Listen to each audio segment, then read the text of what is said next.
escucha una voz en el interior que le dice, manda a acuñar una medalla según este modelo. Es la única medalla que existe que el modelo ha sido traído del cielo. Diseñadora gráfica, Nuestra Señora, la primera diseñadora de gráficas. María Reina, el podcast de los consagrados.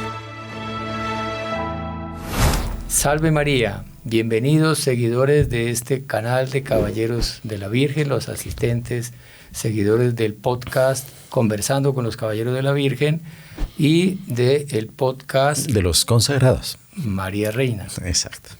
Bueno, hoy tenemos un tema muy interesante, muy actual, como van a ver, muy del corazón de la espiritualidad de los Caballeros de la Virgen, de todo católico, de todos los devotos de la Virgen, que es la medalla milagrosa, una de las grandes apariciones marianas de los tiempos modernos, muy difundida gracias a Dios, que debería difundirse más todavía y que a veces no se conocen muchos detalles importantísimos, trascendentales de su historia. Y para eso hemos traído aquí al padre Manuel Rodríguez, que no necesita presentación. Bienvenido, padre Manuel. Salve María, hermano Francisco, qué alegría estar de nuevo aquí en el podcast. Y muy feliz de poder tratar de este tema, como usted decía, tan afín a todos nosotros devotos y amantes de nuestra Madre Santísima. Es uno de las grandes manifestaciones de esa bondad de Nuestra Señora para con el mundo de hoy. Y que trajo un torrente de gracias para el mundo y promete Nuestra Señora. Y el doctor Plinio, el inspirador de Monseñor Juan, nuestro fundador, él fue un grandísimo devoto de la medalla milagrosa. Él desde que conoció la historia inmediatamente se la impuso, la llevó siempre. Él con Monseñor Juan, cuando diseñaron el hábito nuestro, quiso que en el rosario que cuelga en nuestra cintura estuviera una medalla grande, visible, que todo el mundo la pudiera ver. La medalla que cuelga aquí. Incluso recuerdo alguna vez un comentario que él hizo de los tantos, en varias exposiciones suyas sobre la medalla milagrosa. Él decía que a él le gustaría mandar a imprimir millones de medallas y pararse en las esquinas de las ciudades. Ahí está la medalla, mira, con el rosario, la medalla grande. Sí, porque el rosario bien grande y la medalla grande, sí.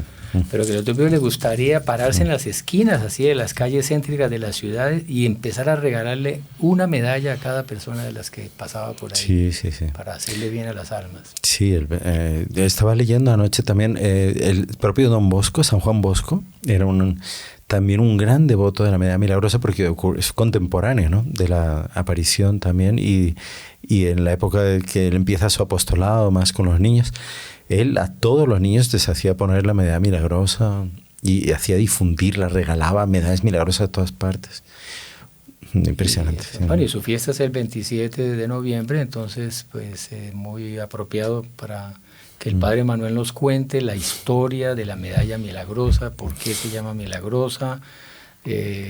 Bueno, evidentemente está íntimamente ligada con la historia de la vidente. Claro, Santa Catalina Labouré, que es una alma escogida por Dios precisamente para recibir esta aparición y esta misión de difundir la medalla y el mensaje que está asociado a la medalla, el simbolismo de la medalla y una serie de cosas poco conocidas que vamos a intentar aquí en el podcast explicar, porque si no, pues sí, la medalla milagrosa que protege, que tal, pero casi como un amuleto, digamos así, ¿no? Pero en realidad el mensaje de la Virgen tenía un calado mucho más profundo y lo que quería era un cambio radical de la humanidad, un cambio de rumbo de la humanidad. Es la primera gran aparición de todas las apariciones marianas de los tiempos más modernos, más cercanos a nosotros, que culminan en Fátima, y tiene un contenido profético importantísimo conocerlo, para saber cuál era el deseo de la Virgen, qué es lo que le motivó a la Virgen bajar del cielo y encargarle a esta joven novicia, esta alma tan inocente, tan encantadora como Santa Catalina, una misión tan grande que, vamos a ver, solo pudo cumplir en parte. Bueno, padre, entonces cuéntenos un poco la historia de Santa Catalina Labouré, dónde nació ella, en qué época vivió. Sí, bueno, ella nació en uno de esos pueblitos encantadores del interior de Francia, ¿no? Que están cargados de historia y todo, de un ambiente, de una belleza pastoril, así súper calma, tranquila, ¿no? Y en ese ambiente, ¿no? En el seno de una familia católica, en la cual ella conoció los primeros rudimentos de la fe cristiana con su mamá, hasta que fallece. Es una familia de hijos, de muchos hijos, numerosa. Entonces ella va creciendo en ese ambiente en el cual pues ella tiene que ayudar a llevar las tareas de la casa. Es una familia que tiene ciertas posesiones, pero trabajadores del campo. Parece que tenía casi 800 palomas para cuidar, ¿no? Imagínese, eso es lo que debía de ser. Además de otros animales y los hermanitos. Y los hermanitos pequeños, creo que ella era la segunda, tiene una hermana mayor, pero que, bueno, el caso es que cuando ella tenía 9 años es que muere su mamá. Entonces ahí se intensifican todas las obligaciones. Y ella tiene que ayudar a su hermana mayor y tal, pero a los 2 años... Perdón que le interrumpa, pero hay un hecho muy, muy lindo. Cuando la madre muere, en una habitación de la casa había una imagen de la Virgen, ¿no? Qué bonito. Estaba puesta encima así de un mueble un poco alta, y ella, que imagine el dolor pues de perder a su madre, ella tan niña, pero ya esa madre que le había infundido a ella la devoción a la Virgen, entonces ella se monta en un asiento para quedar a la altura de la imagen, abraza la imagen de la Virgen y le dice: ahora tú serás mi madre. Impresionante eso. Y lloró de emoción, pero cuenta el biógrafo que nunca más en la vida volvió ella a llorar. Aquí era un alma fuerte, sí, porque de tal manera, confianza, ¿no? Que le dio ese golpe y todas las responsabilidades que tuvo que asumir después, casi que tomar el lugar de su madre. Sí, ¿no? sí. Y como ella tomó todo eso con una seriedad, una dedicación. Y cómo Nuestra Señora fortaleció su alma y su corazón para lo que vendría también después, ¿no? Y cómo la Santísima Virgen tomó en serio esa oración que ella hizo, que esa niña hizo, y tú ahora serás mi madre. Y la tomó de tal manera que la convirtió en la receptora de este mensaje clave e importantísimo para la historia de la humanidad. Impresionante.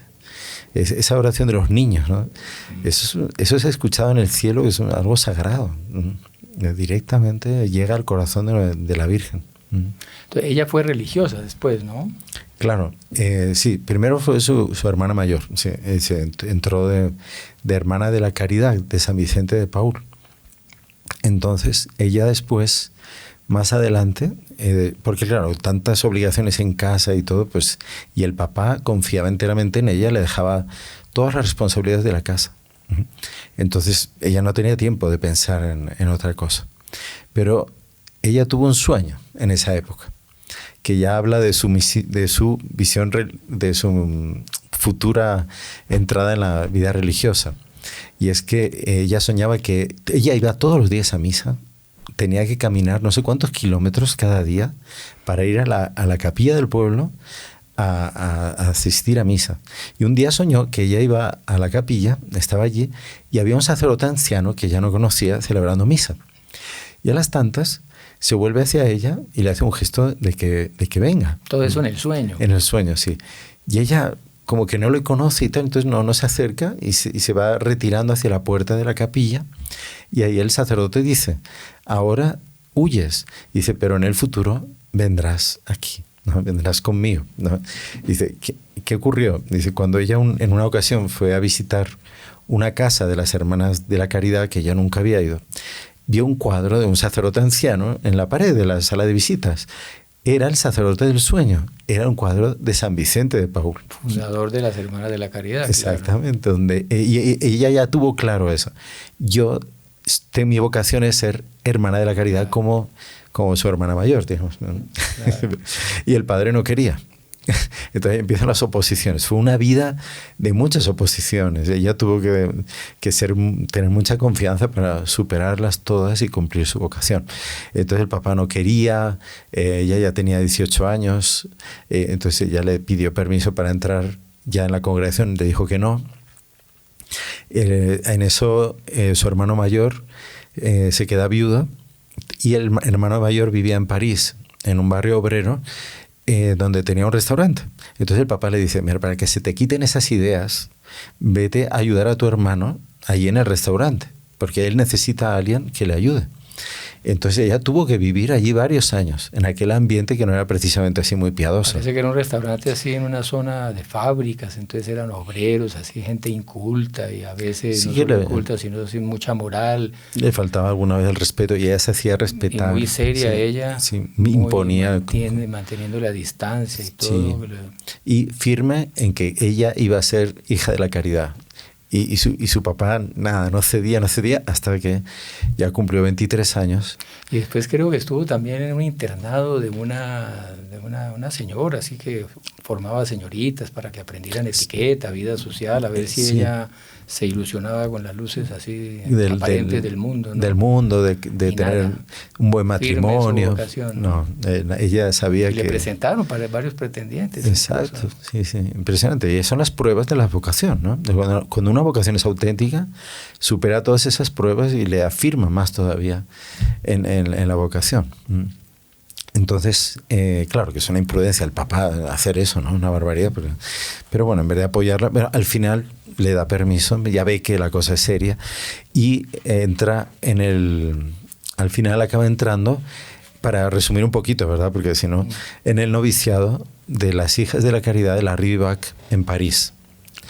La Rue du Bac es la calle del bachillerato, digamos, era una calle que en la Edad Media es donde vivían los que hacían el bachillerato en la universidad de teología, lo que fuera tal, todo eso. Entonces era una calle famosa, digamos, en París se llamaba la calle del bachillerato, la Rue du Bac, y así hasta hoy en día se llama así. Entonces allí estaba el noviciado, tenía una capilla y ahí había pues muchísimas jóvenes que estaban preparándose para ser religiosas, tomar el hábito y después hacer los votos. Que son aquellas que tienen el hábito con una cofia así... blanca grande, sí, que usaron hasta mediados del siglo pasado. Las Hijas de la Caridad usaban ese hábito. Bueno, es muy característico de ellas. Era tal vez la congregación que tenía más vocaciones en aquella época. ¿Qué va a pasar? Cuando ella entra al noviciado, con esa inocencia de ella, con esa devoción a San Vicente de Paúl, etc., entonces le ocurrieron varios hechos sobrenaturales allí. Y era que durante todo el tiempo que ella estuvo, se le aparecía a nuestro Señor Jesucristo en la Eucaristía. Y en una ocasión se le aparece revestido de los ornamentos reales, con una cruz sobre el pecho. Como los cruzados. Sí, entonces ella entendió en un rey cruzado. Justamente en esa época, bueno, en Francia había sido restaurada la monarquía después de la Revolución Francesa y era un rey descendiente de los Borbones, descendiente por lo tanto de San Luis, que fue el gran rey cruzado, que era Carlos X. Y en ese tiempo, cuando él ya tuvo esas visiones de Jesús, de Nuestra Señora Eucaristía, que era, no me acuerdo ahora, bueno, ella lo explica cuando fue, el rey estaba yendo con la flota del Reino de Francia a la conquista de Argelia. En el norte de África. Y el plan que tenía el rey en aquella época era precisamente el que había tenido San Luis de Francia cuando atacó también el norte de África en la última cruzada donde él murió.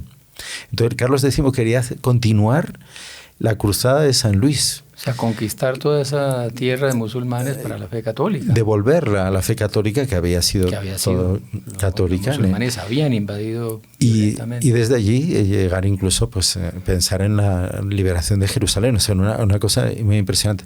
Y en esa visión que tenía de nuestro Señor vestido de rey cruzado, de repente la cruz cae a los pies del rey y todos los ornamentos reales caen.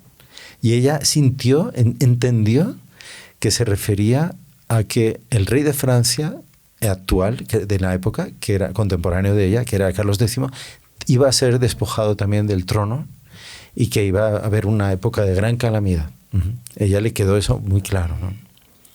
Después también se le apareció el corazón de San Vicente de Paúl. Se le apareció durante 3 días seguidos. El primer día se le apareció como que en la pared así de la capilla donde estaba en la misa, se le apareció blanco. Entonces decía que eso era símbolo de la paz, de la armonía, de la protección de él sobre la congregación, de los misioneros, de los padres misioneros y de ellas, de las hermanas de la caridad. Porque él fundó las dos, ¿no? La rama masculina y la rama femenina. Y de la armonía, de la paz que debe haber entre ellos. Después, el día siguiente, se le apareció rojo, un rojo de fuego así, ¿no? De caridad. Decía, la congregación va a ser renovada, va a haber un nuevo fervor. Van a haber gracias así que nos van a devolver el fervor original y tal. Y después se le apareció negro, ¿no? Pero negro que traía todo un mensaje así de calamidad, de persecución, de tragedia. Eso. Entonces, esto ya le impresionó mucho. Y la víspera... Era una gran mística, y eso todavía era novicia. Ella era totalmente novicia, nueva allí, hacía poco tiempo que había entrado, hacía unos días. Y después, ¿qué pasó? Esta aparición de Nuestro Señor como cruzado fue la víspera de la fiesta de la Santísima Trinidad. El 6 de junio de 1830, mes de junio. El Evangelio hablaba de que le fue entregado a él todo el poder, todos los poderes de la tierra dependen de él, ¿no? Y era la liturgia de la fiesta de la Santísima Trinidad. Y es justo en ese momento que caen todos los atributos de él, ¿no? Después, el 18 de julio, que era un domingo, o sea, más o menos un poco más de un mes después, fue que va a darse la gran manifestación de la primera aparición de la Virgen a Santa Catalina. Que era también la víspera de la fiesta de San Vicente de Paúl. Exactamente. O sea, siempre era alguna fecha especial. Y ella le estaba pidiendo a San Vicente de Paúl, tenía un deseo enorme de ver a la Virgen. Parece que ese día, padre, dentro de la preparación de la fiesta, una de las formadoras había hecho una exposición sobre las grandezas de la Virgen, sobre la belleza de la Virgen. Y ella estaba muy tocada con eso. Sí. Entonces estaba pidiendo la gracia de poder ver a la Virgen. Ella quería ver a la Virgen. Y una voz interior le decía, vas a ver a la Virgen, ¿no? Y entonces ahí yo creo que podemos hacer aquí la pausa, ¿no? Sí, hagamos la pausa para la publicidad. Los anuncios, y no se olviden de hacer clic en me gusta, en el like. No se les olvide suscribirse a los que no se han suscrito y compartir para que otros se beneficien de estos programas y también se suscriban al canal, y también háganle clic en la campanita para que cada que se publique un nuevo podcast o un programa de estos, les llegue la notificación. Entonces nos vemos en unos instantes. Es posible que usted se haya preguntado cómo poder ser santo, ¿no es verdad?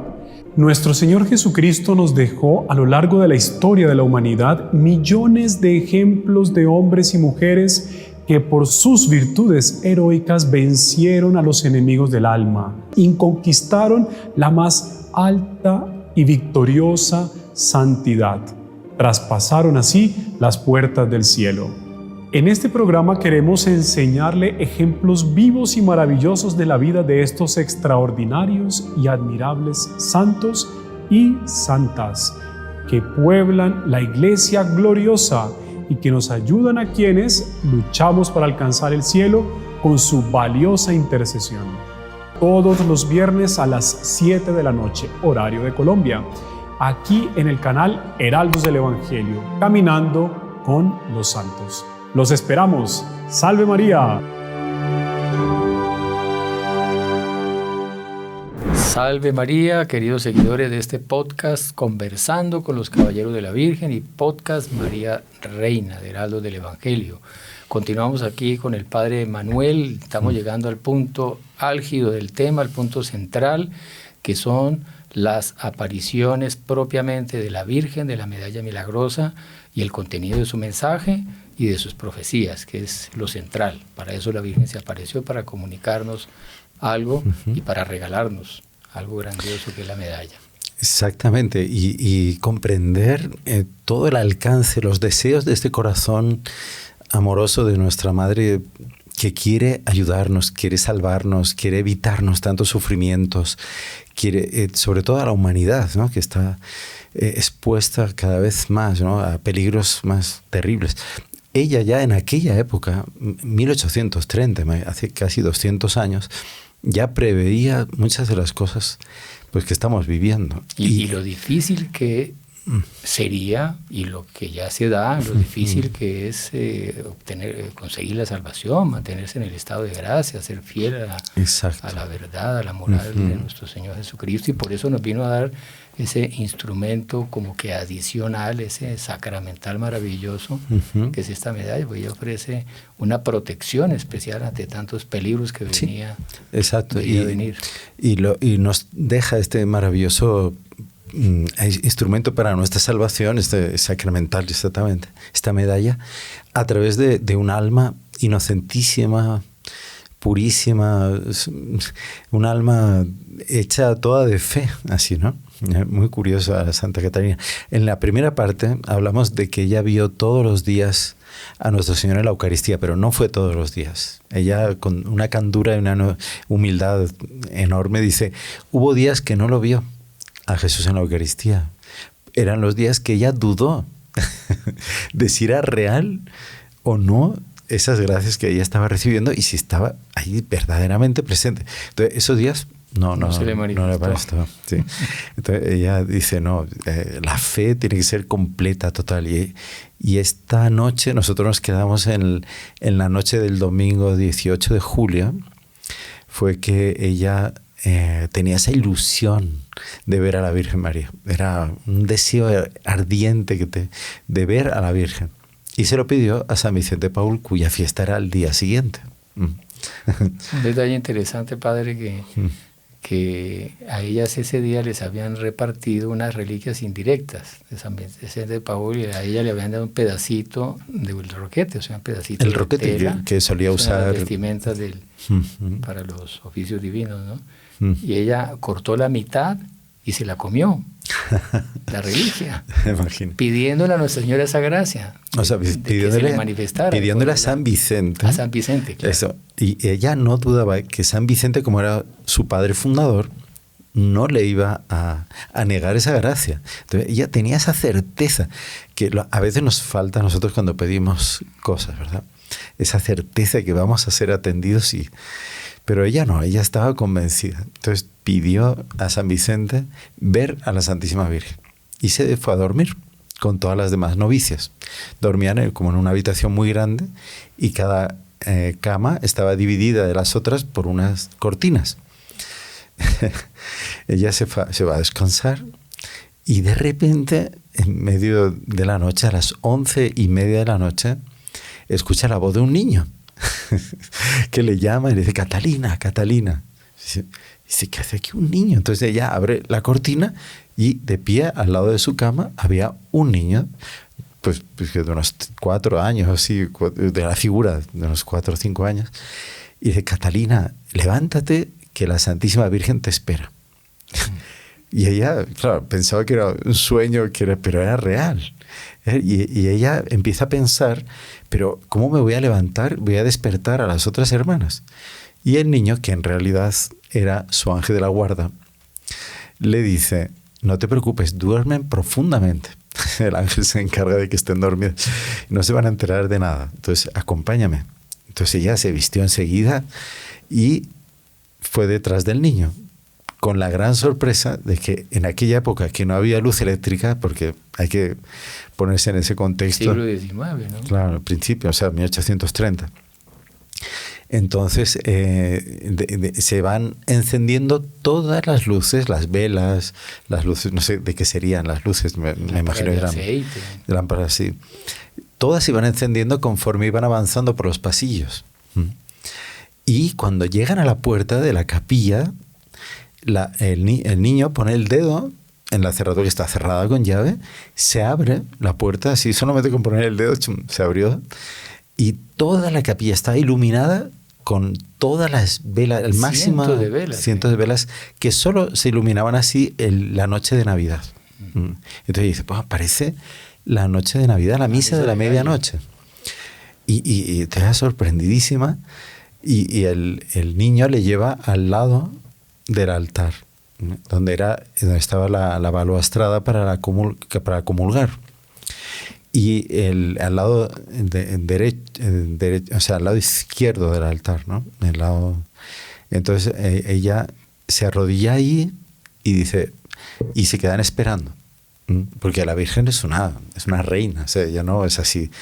Entonces, de repente, a ella le pareció muchísimo tiempo el que estuvo esperando ahí, pero no debieron de ser unos minutos. Pero claro, era una cosa tan sobrenatural, tan extraordinaria, que de repente del lado contrario de la capilla, donde hay como una galería arriba, por donde las monjas a veces pasaban, porque hacían vigilias y cosas, y ella constantemente estaba con miedo de que apareciera una de las monjas mayores, no de las novicias, que le viese allí y con todas las luces encendidas y que después le castigase, ¿no? Por no estar durmiendo y cómo había llegado allí y todo. Y ella preocupada con esas cosas, de repente escucha entrar una persona por ese lado del altar, del lado contrario del que ella estaba, y majestuosamente una dama se dirige hacia la silla donde se solía sentar el sacerdote, que estaba en el lado izquierdo del altar. Entonces, el niño le dice, ¿a qué esperas? Aquí está ya la Santísima Virgen. Y ella dudaba, dice, ¿pero será la Santísima Virgen? Y el niño, como que con una voz así imperativa, le dice, pero ella no tiene derecho de presentarse como ella quiera. Y le dice el niño. Le dice el niño, y ella escucha el ruido que hizo el traje de la Virgen, que era el ruido que hacían los trajes de seda de alta categoría, de los trajes más preciosos que podía haber. Era como un frufru así que hacía al rozar la tela. Entonces ella escuchó el frufru y ella ahí no dudó. Entonces ella sintió un impulso y saltó hacia donde estaba la señora, que era la Santísima Virgen, se arrodilla en los escalones del altar, la silla estaba en la parte superior. O sea, ella se sentó en la silla en la que se sienta el sacerdote en la misa, durante la misa. Claro que el altar en aquella época era pegado a la pared, digamos, ¿no? Claro. del fondo. No era separado de la pared. Porque la misa era de espalda al pueblo. Claro, detrás del altar no había espacio para que hubiera una silla, estaba delante del altar la silla, pero era del lado izquierdo del altar, de quien lo mira de frente, en el lado izquierdo. Y ahí se senta la Virgen. Y ella se arrodilla en los escalones, de los dos escalones que había para llegar al altar, y coloca los brazos de ella y se apoya en las rodillas de Nuestra Señora. Increíble, qué confianza que... Sí. Entonces ella cuenta, claro, que ella fue... Y la bondad de Nuestra Señora, la majestad de Nuestra Señora, cómo le sonríe, y empiezan una conversación que dura 2 horas. 2 horas estuvieron hablando, en esa intimidad, en aquel momento, y siempre el ángel se quedó de pie al lado de ella. Era su ángel de la guarda, y estaría rezando por ella, intercediendo por ella en ese momento, ¿no? Y ahí, entonces, en esa conversación, ¿qué hablar? Eso ya es el tema de la aparición, porque le dice a las tantas, yo voy a leer un poquito porque, claro, para que no se nos pierdan algunas cosas. Dice Santa Catalina, allí pasé los momentos más dulces de mi vida. Me sería imposible decir lo que sentí. Ella, o sea, la Santísima Virgen, me dijo cómo debía deportarme con mi director espiritual, que era el padre Aladel, que después hablaremos más de él al respecto de la medalla. Dice, la manera de comportarme también en las penas y dificultades de la vida, y acudir mostrándome la Virgen con su mano izquierda, que me arrojase al pie del altar y desahogase allí mi corazón, pues allí recibiría todos los consuelos de que tuviera necesidad. Entonces le pregunté qué significaban las cosas que yo había visto, y ella me explicó todo. Ese es un consejo para todos nosotros, ¿no? Cuando tengamos penas y aflicciones, tenemos que ir a postrarnos ante el altar de nuestro Señor, ¿no? Sí, o sea, entonces fíjate, son 3 tipos de consejos que nos sirven a todos. Primero, cómo debía de comportarse con su director, el que la dirigía en la vida espiritual. Dice, con humildad profunda y obediencia. Incluso a pesar de que el confesor fue el principal opositor a que ella pudiera realizar todo lo que la Santísima Virgen le pidió. Entonces, pero para ver cómo la humildad y el sacrificio que ella hizo de seguir lo que el confesor le mandaba, agradaba más a Dios incluso que el cumplimiento con todas las puertas abiertas, facilidades que hubiera hecho si el confesor no hubiese sido contrario. Como para Dios las cosas son muy diferentes de como las vemos nosotros. A mérito de la obediencia, aunque ese superior mande algo que no sea la voluntad de Dios. A no ser el pecado, ahí ya no hay que obedecer. Pero claro, en este caso no era de pecado, simplemente le ponía obstáculos a hacer lo que la Virgen le pedía. Entonces, comportarse con los superiores, siempre con humildad y tal. Segundo consejo, la manera de comportarse en las penas. O sea, cuando nos viene una enfermedad, cuando nos viene eso, pues en la propia familia, un motivo de disgusto, una contrariedad en los planes y tal, ¿cómo comportarse? Siempre con paciencia, siempre sin desesperarse, siempre confiando y en el fondo alegrándose de pasar esas dificultades y tribulaciones, porque allí es donde se demuestra que amamos de verdad a Dios, y Dios solamente manda penas y trabajos a las almas que quiere unir más a Él. Es lo contrario también de nuestra mentalidad mundana. Dios lo ve todo diferente. Y aquí le enseño esto a Catalina. Y el tercer tipo de consejos es de que la mejor manera de tomar fuerza de todo es ir al altar, acercarse al altar donde se celebra la Santa Misa, comulgar con frecuencia, alimentarse del cuerpo y sangre de Cristo. Eso le da al alma esa fuerza que necesita, porque estamos con Jesús dentro de nosotros. Somos como que Él vive en nosotros, pero si no comulgamos, si no vamos a misa, entonces no tendremos fuerzas. Estaremos... Claro. Entonces, 3 consejos muy buenos. Entonces, después de eso, ahí le explicó el significado que hemos comentado antes del corazón, del color del corazón de San Vicente, los 3 colores, blanco, rojo y negro, y el significado de nuestro Señor con la cruz, con los ornamentos de rey que caen por tierra.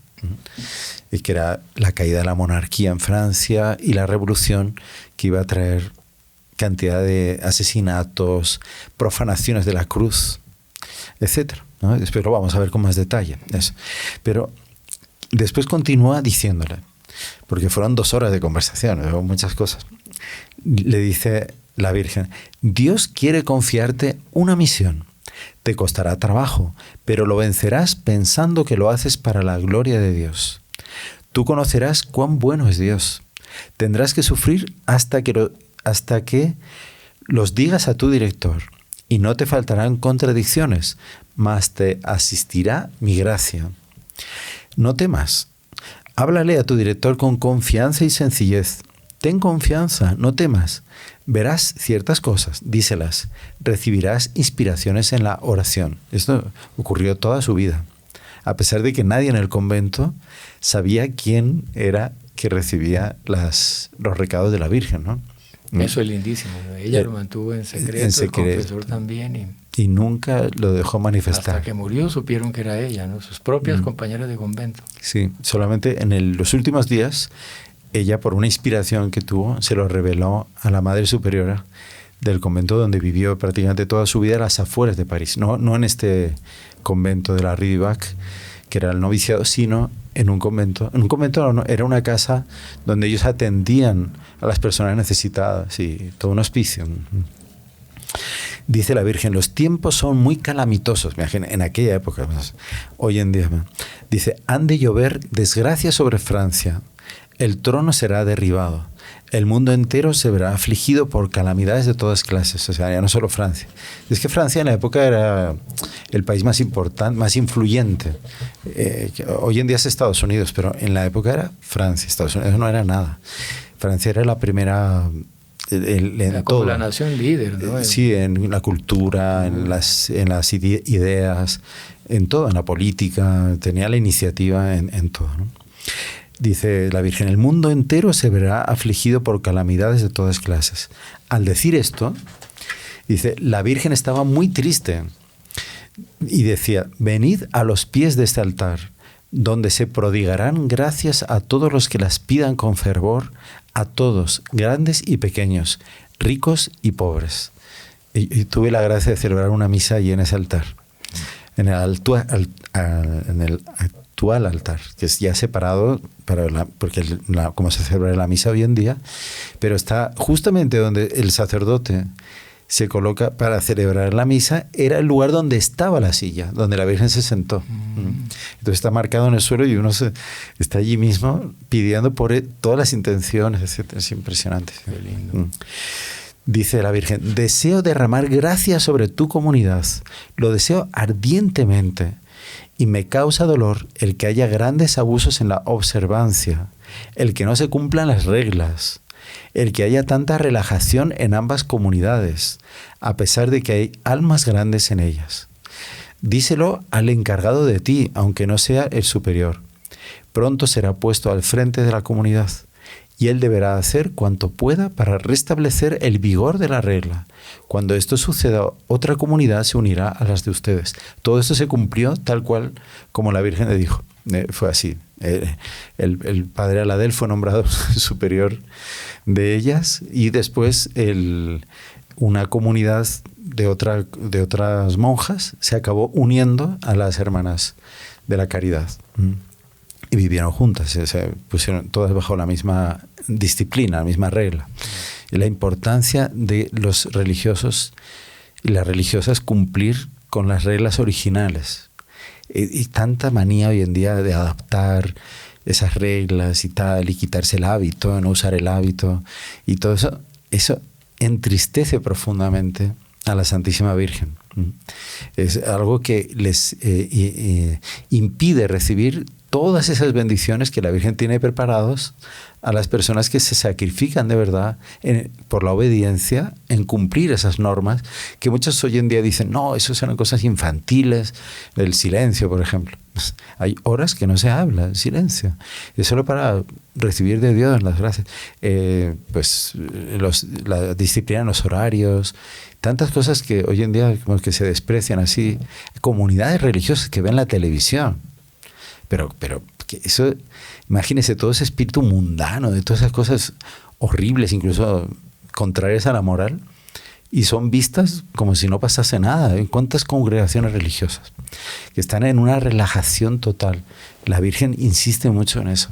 Es muy impresionante. Dice la Virgen algo muy impresionante. Dice, vendrá un momento en que el peligro será grande.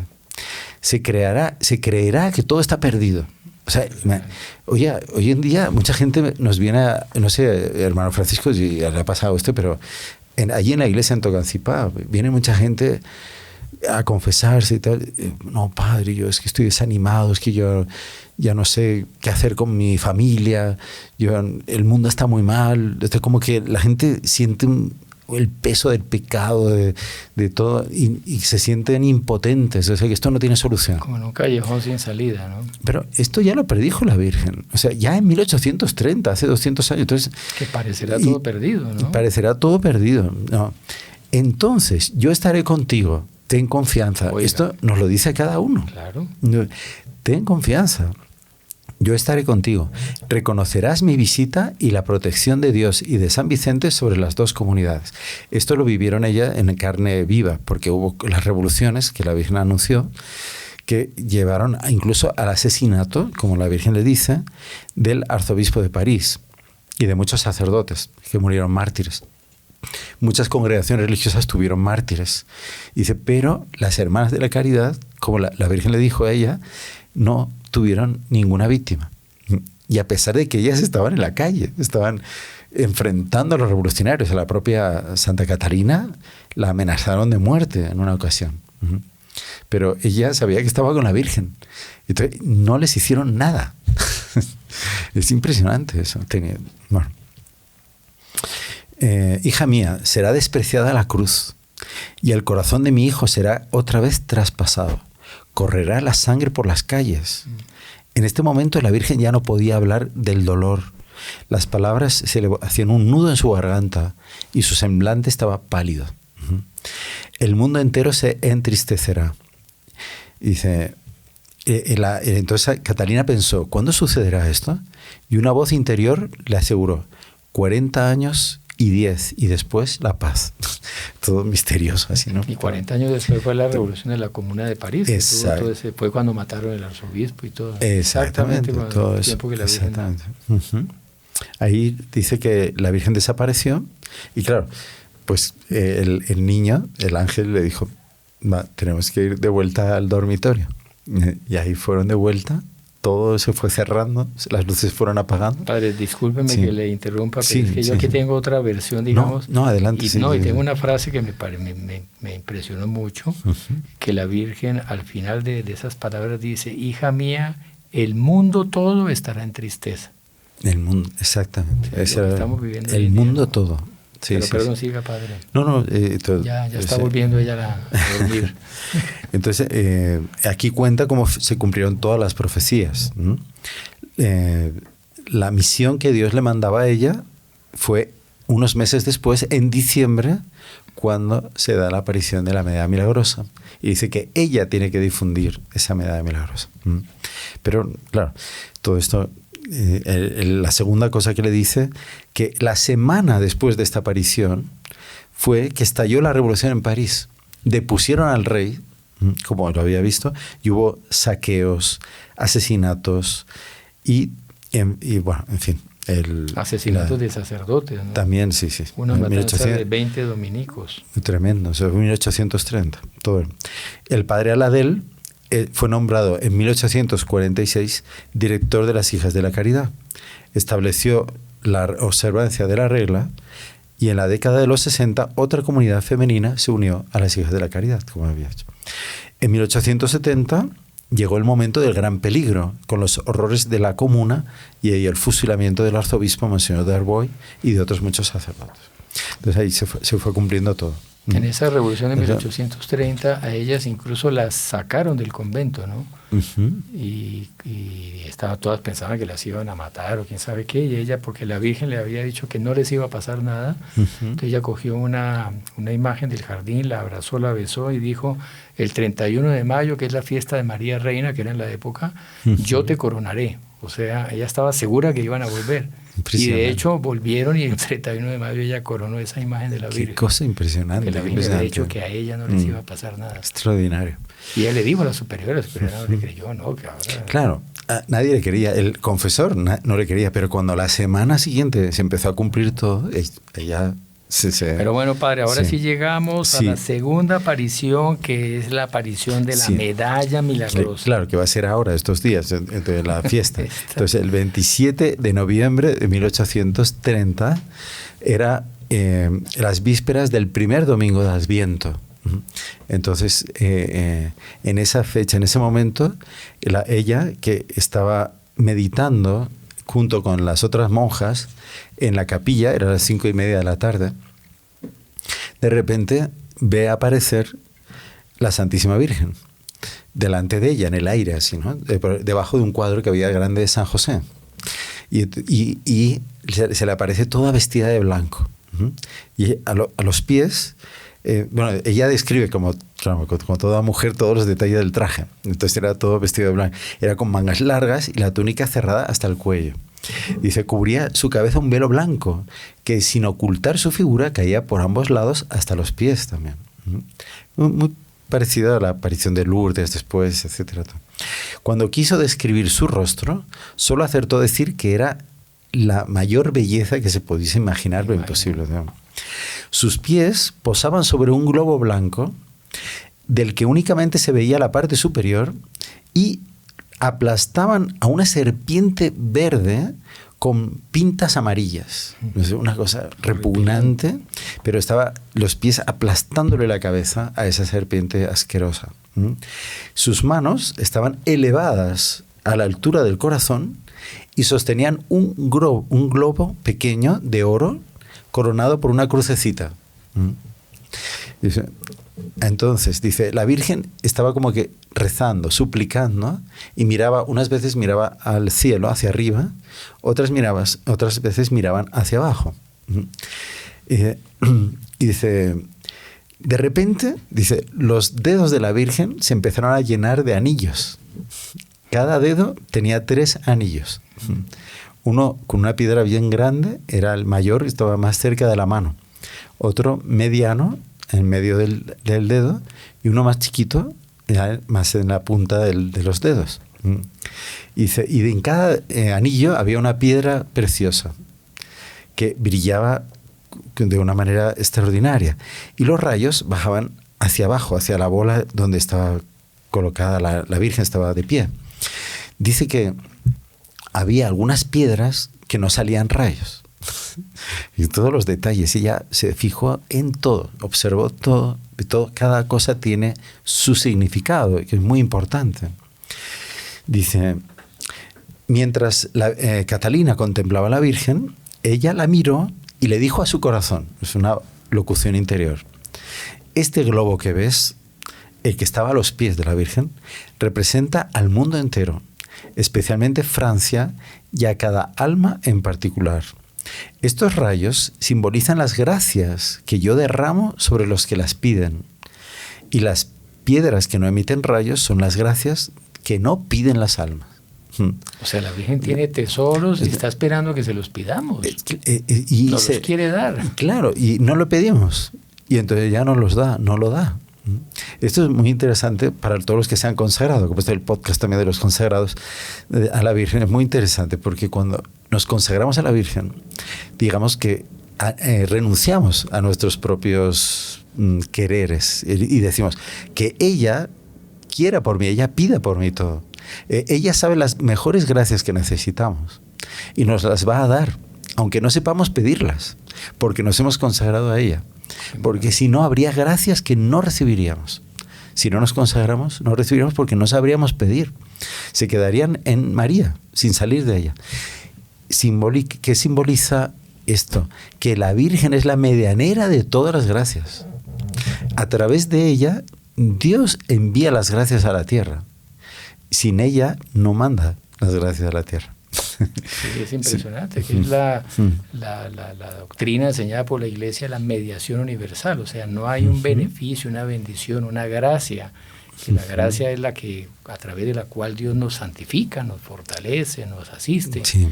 Que no hay una bendición, una gracia que no pase por la mano de la Virgen. O sea, si queremos obtener algo de Dios, tenemos que pedírselo a la Santa. Ella es la tesorera, la administradora de las gracias de Dios, y eso es lo que ella enseña con ese simbolismo de los rayos. Sí. ¿No? Y aquí ocurre una cosa muy misteriosa, que es por qué la medalla milagrosa no tiene la Virgen con el globo en las manos. Es muy curioso eso. Sí, padre, ahí hay varias versiones, pero hay un biógrafo, el biógrafo original de Santa Catalina, que él dice que en ninguno de los escritos ni narraciones de ella está la descripción con las manos abajo, que es como la conocemos, y con los rayos, que ella siempre se pareció con el globo. Los rayos sí, pero ella sosteniendo el globo dorado. Que además es interesante porque la Virgen de Fátima se aparece con un globo dorado también colgando de su... Exactamente. Simbolizando el mundo en las manos de la Virgen, o sea, el mundo que se convertirá, que la Virgen con sus gracias va a convertir el mundo. Pero bueno, entonces... O sea, ella mantiene la humanidad, digamos, ¿no? Está ahí toda la humanidad en ese globo y ella ofrece a Dios ese globo e intercede por todos nosotros y por cada uno en particular y por cada nación, especialmente Francia. Pero entonces este biógrafo dice que además es el biógrafo base, digamos, de su proceso de canonización. O sea, el biógrafo oficial de ella, él dice eso, que ella nunca describió así, y que él cree que fue el padre Aladel, que se demoró en hacer la medalla y no quería hacerla y no le creía y tal, y se opuso, porque el que mandó a hacer la medalla fue el padre Aladel. Claro. No fue ella directamente. Y fue 2 años después de las apariciones, ella insistiéndole durante 2 años. Y no le hacía caso. No, porque no se le apareció más, pero en voces interiores le decía que hubo de la medalla, ¿por qué no hace la medalla? Y era cosa del padre, ¿no? Ya le había avisado que iba a tener oposiciones, ¿no? Exacto. El padre le consultó al obispo, y el obispo le dijo, bueno, no sabemos si es de Dios o no, pero pues no tiene nada de malo lo que usted me describe esa medalla, mándela a hacer, si es de Dios ahí veremos qué es lo que pasa. Y fue el padre el que la mandó a hacer así, con las manos abajo. O sea, no fue la Virgen. Curioso, en ningún escrito original con la letra de Santa Catalina está esa esa imagen de la Virgen. Sin embargo, cuando ella la vio, las primeras que hicieron, y vio que no era exactamente como la Virgen le había dicho, dijo, claro, 2 años esperando, y la Virgen, que dijo, bueno, ya difúndanla así, porque si se va a poner a decir que no, que así la Virgen no la pidió, no salía nunca. Y al final de la vida la superiora también le preguntó, ¿hay que cambiarle algo a la medalla? Y dijo, no, déjenla como está, no le cambien nada. Entonces ya quedó así. La medalla milagrosa. Pero curioso, hasta Dios le obedece al confesor. Al confesor que cambió la medalla. Qué curioso eso, ¿no? Porque aquí aparece, después, ella está viendo a la Virgen así, ¿no? Dice que a las tantas, dice, aparece una forma ovalada, que es la forma de la medalla, alrededor de la Virgen. Y en el borde interior aparece escrita una invocación. Dice, oh, María, sin pecado concebida, ruega por nosotros que acudimos a ti. Está en francés. Y va desde el lado derecho de desde la mano derecha de la Virgen a la mano izquierda de la Virgen. Y dice... Es muy lindo porque es confirmando el dogma de la Inmaculada Concepción. O sea, confirmando, no, anticipando. No, anticipando. El que confirmó fue Lourdes después, ¿no? Sí, exactamente. Anticipó, y después en Lourdes Nuestra Señora se presenta también. Yo soy la Inmaculada Concepción. La aparición de la medalla milagrosa es 24 años antes de la... 54. 54. La proclamación del dogma. Y Lourdes fue 4 años después de la proclamación del dogma. Es muy, muy interesante. Pero muy lindo porque es hablando del triunfo de Nuestra Señora, o sea, ella como Inmaculada que aplasta al demonio, ¿no? Y escucha una voz en el interior que le dice, manda a acuñar una medalla según este modelo. Es la única medalla que existe que el modelo ha sido traído del cielo. Diseñadora gráfica. Nuestra Señora, la primera diseñadora gráfica, sí, porque fue gráfico. O sea, ella lo vio. Dice, todos cuanto la lleven puesta recibirán grandes gracias. Oiga. Las gracias serán más abundantes para los que la lleven con confianza. Es una condición. La confianza es la virtud que más nosotros, devotos de la Virgen, debemos de cultivar hoy en día para recibir más gracias, ¿vale? Entonces dice que en ese momento la aparición se dio la vuelta y apareció la parte de atrás de la medalla para dejarla completa el dibujo. Y aparecía, a lo mejor ahora se puede poner el dibujo, la foto para que lo vean, pero todo el mundo conoce. Era la M de María, sobre la cual había una cruz descansada en una barra que atravesaba la letra a 1/3 de su altura, y debajo los corazones de Jesús y María. El primero estaba rodeado de una corona de espinas y el segundo traspasado por una espada. Alrededor había 12 estrellas. Esta misma aparición se le repite a finales de diciembre, por esto fue el 27 de noviembre, a finales de diciembre, como para que insistirle en que la haga. Y ya escucha una voz y le dice, a partir de ahora ya no me verás más, pero sí oirás mi voz en la oración. Sor Catalina es curioso, ¿no? Que le decía a la Virgen, y por detrás no va a haber ninguna frase. Quería que hubiera algo, una oración. Y la Virgen le dijo, no. Dice, la M y los 2 corazones ya hablan bastante. No hace falta más. Solo el símbolo ya es más elocuente que las palabras. No, y es un simbolismo riquísimo. Es impresionante. El otro Pío, recuerdo, en un artículo comentaba cómo son las principales devociones de un católico, ¿no? Porque es la cruz, que es nuestro Señor Jesucristo, el amor que debemos de tener a la cruz. Y que cada uno tenemos que amar nuestra cruz para seguir al Señor, ¿no? Es muy importante. La M de María, la promesa del triunfo de ella, porque además, bueno, eso es un documento que el padre me leyó antes, que no va a haber tiempo ahora para esa carta al final de la vida de ella que habla de un triunfo de Nuestra Señora. Sí, ¿no? Yo creo que sí que da tiempo. Entonces el hecho de ella aplastarle la cabeza a la serpiente es lo que la Virgen de Fátima, bueno, ya estaba en el Génesis, ella te aplastará la cabeza, y Nuestra Señora de Fátima viene a confirmar esa promesa del Génesis, con otras palabras, y a prometernos eso para nuestros días, porque la Virgen de Fátima, el punto central de todo el mensaje de Fátima es, por fin mi inmaculado corazón triunfará. O sea, la Virgen va a derrotar al demonio en nuestros días, que parece que el demonio está triunfando. Por eso es de una actualidad increíble. El vestido blanco, las 12 estrellas sobre la cabeza de la parte delantera de la medalla, es Nuestra Señora del Apocalipsis, o sea, aplasta la cabeza a la serpiente, el Génesis, y en el Apocalipsis la mujer vestida de sol, blanco, coronada de las 12 estrellas, coronada de las 12 estrellas, que derrota al dragón. Y derrota al dragón, exactamente. Y en el anverso, otra vez hay 12 estrellas en el anverso, pero rodeando la imagen de la cruz, la M, y los dos corazones.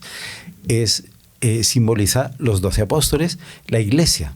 El triunfo de la iglesia. El triunfo de la iglesia, exactamente. Y el corazón de Jesús y María juntos, la corredención. O sea, no es Jesús y María, que ella es corredentora de la humanidad también. Y los dos corazones juntos, que San Juan Eudes decía, lo que es el corazón. Es el corazón de Jesús y María. Están tan unidos, un solo corazón. En el amor mutuo y en el dolor que los dos tuvieron. Y cada uno de nosotros está llamado a participar de ese mismo corazón, de tener el mismo corazón. Es realmente reunir en una sola medalla, en tal cantidad de simbolismos tan importantes para los días, que es la esencia de la vida de un católico hoy en día, cómo resistir todo lo que está pasando y estar protegido, es esa medalla. Es algo pero padre, ya, o sea, el tiempo se nos acabó, pero entonces, ¿por qué no lee esa carta que es muy poco conocida? Yo nunca había oído hablar de esa carta al final de la vida de ella, que le manda la carta pero espere que la encuentre, al padre Agladelli, que habla de ese triunfo. Es muy lindo porque es mucho más claro y más expreso, y que es casi que el mensaje de Fátima con otras palabras. Porque bueno, pensábamos aquí contarles varios milagros, por qué la medalla se llama milagrosa, porque Nuestra Señora no le puso ese nombre, y una cantidad de milagros que la medalla hizo, por la cual se tornó conocida, pero eso va a quedar para otro podcast, y contarle uno de los milagros más estruendosos, más impresionantes, que fue la conversión de este judío Ratisbona, pero eso va a quedar para otro día, porque lo que ocurrió, digamos, que como ella cuenta, Sor Catalina, o sea, los billetes que ella dejó escritos, los escritos de ella, deja claro que como no se pone en práctica lo que la Virgen pidió, que era que la gente pudiese ir al altar a pedir perdón, a pedir gracias, fuerzas y tal, la medalla se empieza a distribuir, empieza a hacer milagros, se llama medalla milagrosa, pero la capilla sigue cerrada, el lugar de las apariciones está cerrado. Entonces ella empieza a comentar cómo la Virgen se vale de otras manifestaciones, de otras personas, para que las personas reciban las gracias que ella quería dar, ¿no? O sea, por más que la voluntad humana se opusiera, al final se hace lo que ella quiere, pero de otra manera. Entonces, por ejemplo, en la capilla, una capilla de París, Nuestra Señora de las Victorias, se organiza una cofradía de devotos de la Virgen que se consagran a la Virgen y usan como símbolo la medalla milagrosa. Y ahí se celebra una misa siempre, y la gente va en masa a Nuestra Señora de las Victorias. Y tal. Que era la que debería haber ido a la capilla. Exactamente. de Bach. Después, cuando empieza ella a escuchar los milagros de Lourdes, ella dice, estupendo, maravilloso, pero qué pena. Esos eran los milagros que iban a ocurrir aquí. Pero como no abrieron la capilla, que solo se abrió el último año de la vida de ella.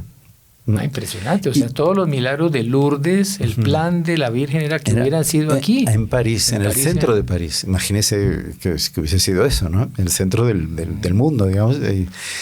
Y después ella escucha también... ella quería que se hiciera la imagen de la Virgen, a pesar de que la medalla ya dice que se haga así, con las manos así hacia abajo, ella quiere que se haga una estatua de la Virgen con el lobo en las manos. Solo lo consiguió el último año de su vida y fue colocada en la capilla de las apariciones. Justamente está encima de donde se conserva el cuerpo incorrupto de ella. Que eso es impresionante. Sí, ¿no? El cuerpo incorrupto, incluso es que están incorruptos los ojos de ella. Los ojos están abiertos y los ojos azules con los cuales ella vio a la Virgen están incorruptos también. Parece que fue cuando hicieron la exhumación, como 14 o 12 años después que hicieron la exhumación, el médico, al verla así, su cuerpo completo, perfectamente conservado, el médico le abrió los párpados y vio que los ojos es de las primeras cosas que se deshacen, porque el ojo es... casi que líquido, digamos. Sí, ya encontré, para terminar, ¿vale? Bueno, entonces, fue en 1848 cuando se produce una nueva revolución peor que la de 1830 en París.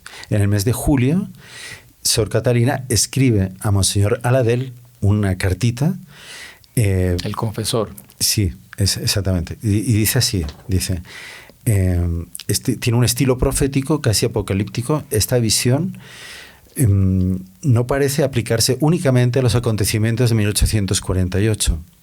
Dice, se refiere a la visión de una cruz recubierta de una tela negra llevada por hombres con una figura muy, muy terrorífica que aterroriza a las personas que caen por tierra al verla. Dice, entonces apareció un brazo y una voz se escuchó. Dice, la sangre corre, la inocencia muere, el pastor da su vida por sus ovejas. Y en el final se produce como un resplandor que trae el triunfo de la cruz, que es levantada sobre el adoquinado delante de la catedral de Notre Dame, al pie de la cual reposan una parte de los muertos y heridos durante los acontecimientos tan dolorosos que han ocurrido. ¿Cuáles son esos acontecimientos? No fueron solo la revolución del 48, sino que uno recuerda mucho la visión del tercer secreto de Fátima, cuando el obispo vestido de blanco, los otros obispos, cardenales obispos, sacerdotes religiosos, religiosas y gente del pueblo que va llegando a lo alto de la cruz, a lo alto de la montañita donde está la cruz, y van cayendo muertos y los ángeles recogen esa sangre y lo colocan al pie de la cruz, y esa cruz triunfa, digamos. Dice, esta cruz, la llama ella Cruz de la Victoria, se me apareció, añade la hermana, con toda belleza. Nuestro Señor estaba colgado de la cruz, como si acabase de morir, coronado de espinas sobre la cabeza, sus cabellos esparcidos en la corona hacia atrás, la cabeza inclinada sobre el lado del corazón, la llaga de su lado derecho parecía tener como 3 dedos de ancho, y caían gotas de sangre de esa herida. Esta cruz me apareció que era de una madera preciosa, algo muy especial, y guarnecida de oro, o ella misma dorada. Dice que no sabía.